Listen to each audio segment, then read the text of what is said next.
Hey there, I want to continue to put out some how-to videos as I get a lot of questions. This one is going to be about how to raise private money with no experience.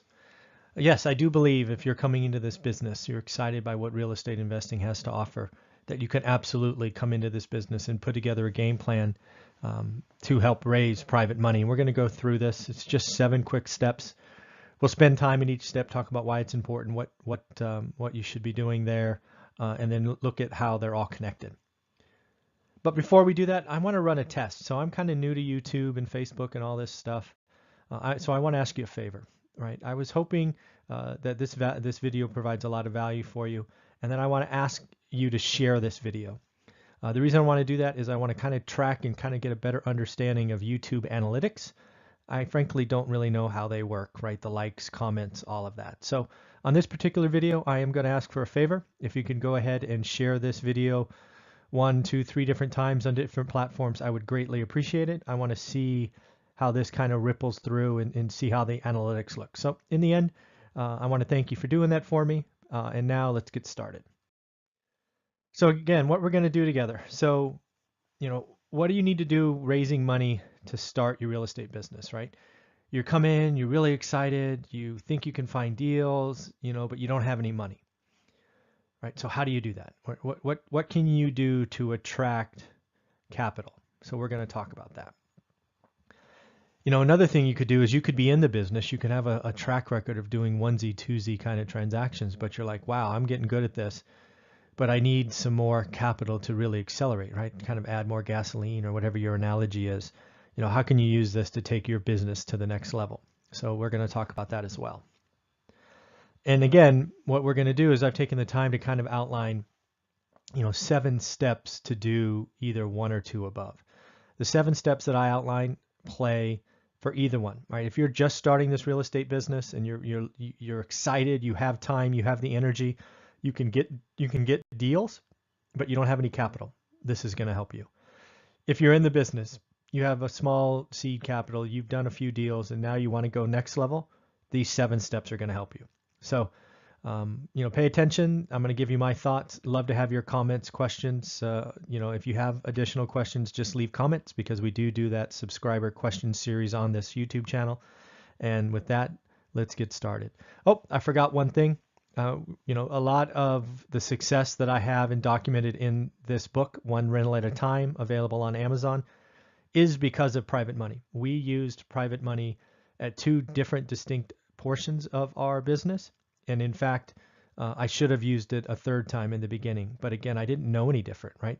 I didn't know that private money was a thing until about year 6 or 7 in the business. But if you're interested to see how private money, hard money, bank lending could take you to the next level, I suggest buying the book One Rental at a Time because it documents a 15-year journey through one of the most tumultuous times in real estate business and talks about how we not only escaped the harm, but prospered. So pick it up. It's on Amazon, paperback, and Kindle. So key number 1. What you need to realize is if you're looking to raise private capital, you need to realize you're in the service business. Don't look at this as you're in the real estate business, right? What you need to realize is if you're seeking capital, you need to sort of treat yourself like a financial analyst or a stock trader or, someone who sells a service. And now I don't really mean sell, but that's what you need to think, right? You need to position yourself as someone who provides a safe, secure, and, large return. So you need to act like you're in the service business. And the rest of these steps will key on the fact that you're in the service business, right? You're placing private capital, and that's what you're doing. That's your service.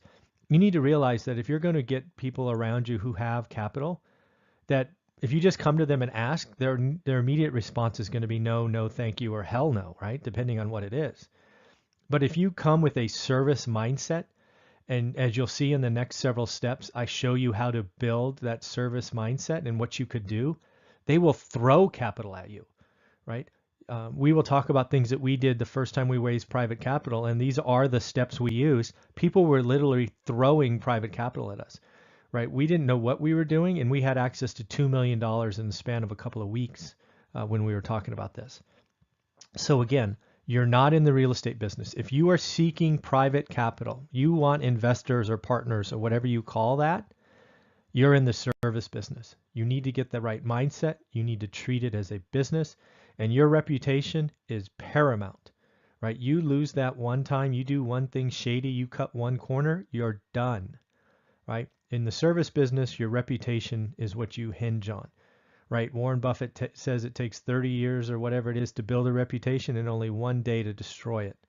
That's how you should act. So key number one, if you're looking to raise private money in the business, whether you're just beginning or you've done a few things, is you need to realize you are in the service business, not the real estate business.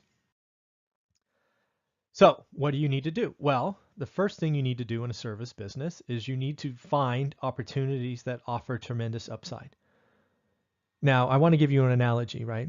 If you ever gotten or spoken to a stock market, a stock market analyst or a stock trader, right? You get a phone call, you get a cold phone call from Fidelity or Charles Schwab or whoever they are, saying, I got a great stock tip for you, and I'm going to give it to you for free. What are they doing? They're essentially coming to you to show you how good they are, and the only way they can do that is to put proof. So they say, I'm going to buy stock XYZ. I'll call you back in 30 days because I think it's going to be a home run. They call you back in 30 days and the stock's up 20%. What have they done? They've proven to you that they can spot and identify what's going on. Now, if it goes down 20% and they call you back, you're going to be like, forget you, right? So it's a risky game. But what you need to do, because you're in the service industry, is you need to serve first. You need to prove that you have the Midas touch or the magic touch or the energy or skill or whatever it is to find things that others don't. That's it.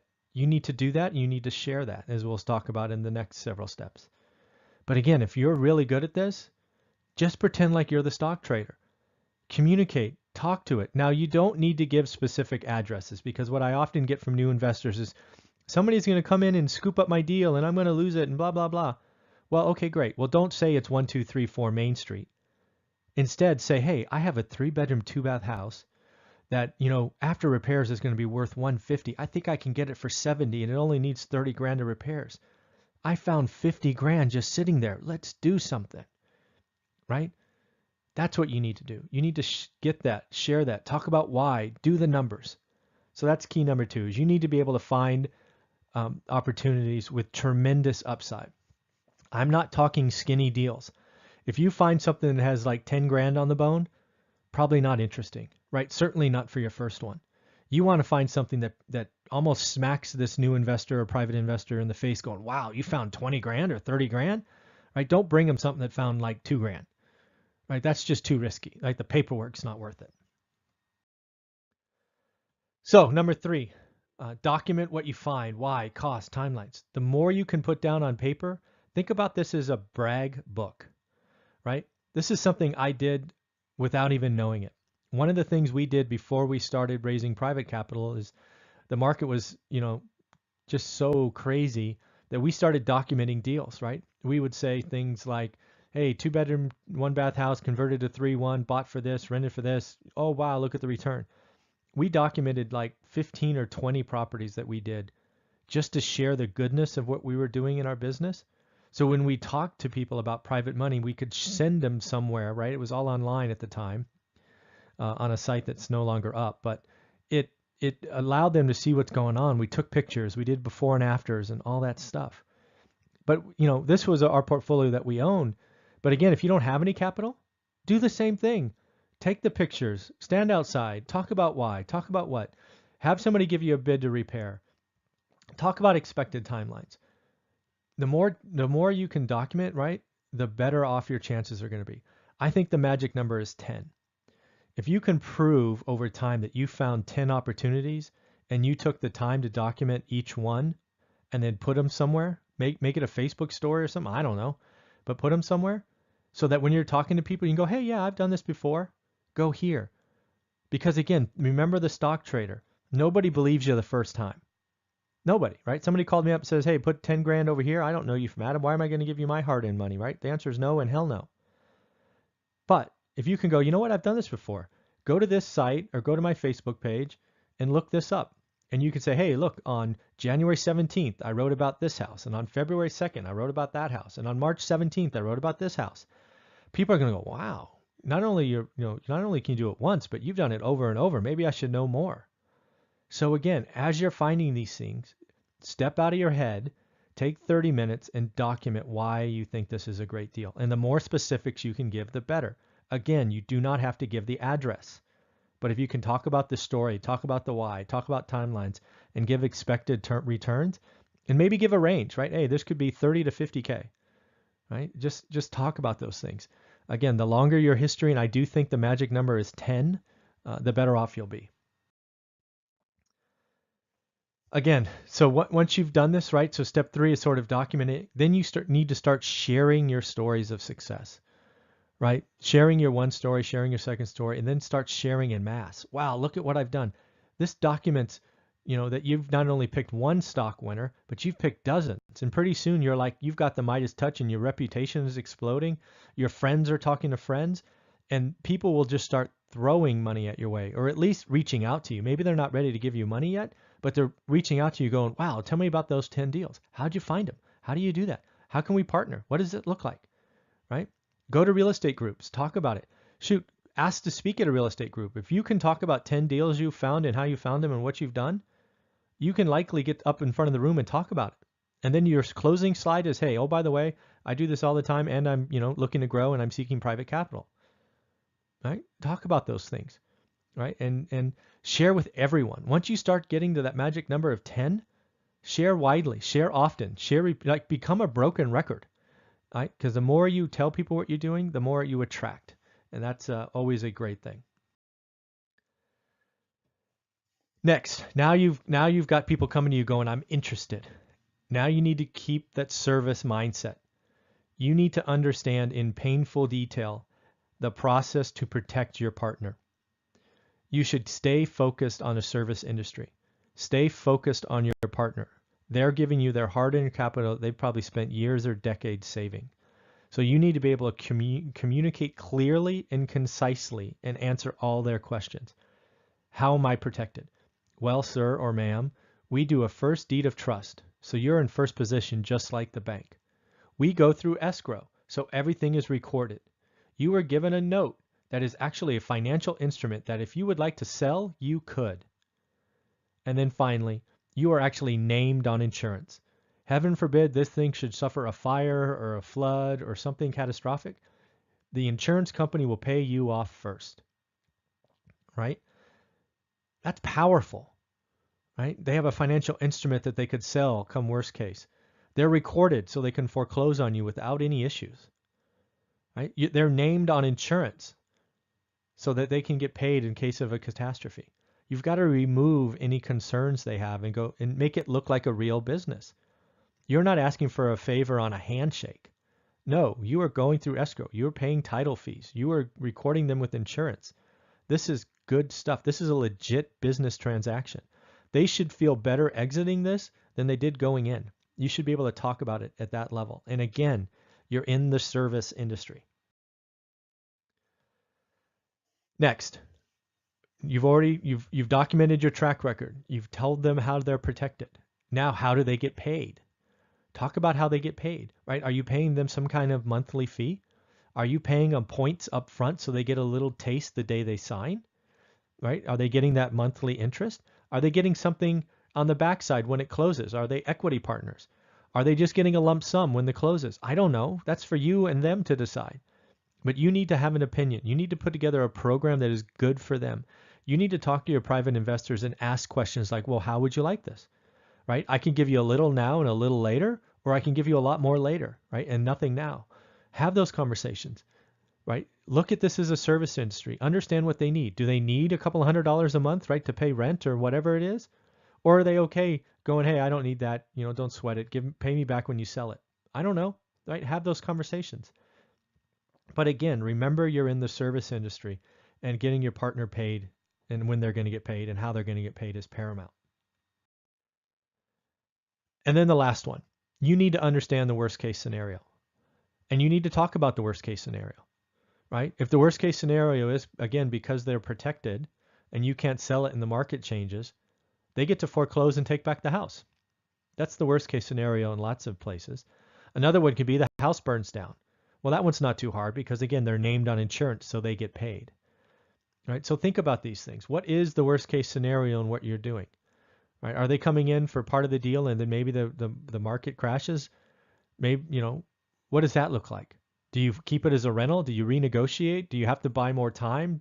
Right? Think about the worst case scenario. A lot of people that bring me private money deals just assume like we're in a seller's market and everything sells. That's not going to be the case forever. So what does it cost, right? You want to pay me 10% to borrow 50 grand? All right. And you plan to sell in 6 months? Well, what happens at month 7 when you can't sell? Don't tell me everything you've done to date is sold. I don't want to hear that because I believe in Murphy's Law and mine will be the first one you can't sell in 6 months. So tell me what it costs if you want to hold my 50 grand for another 6 months. It ain't going to be free, right? I'm going to ask for 2 points, right? You're going to pay me an extra $1,000 if you're going to keep you're going to keep my 50 grand 6 months longer than you thought you would.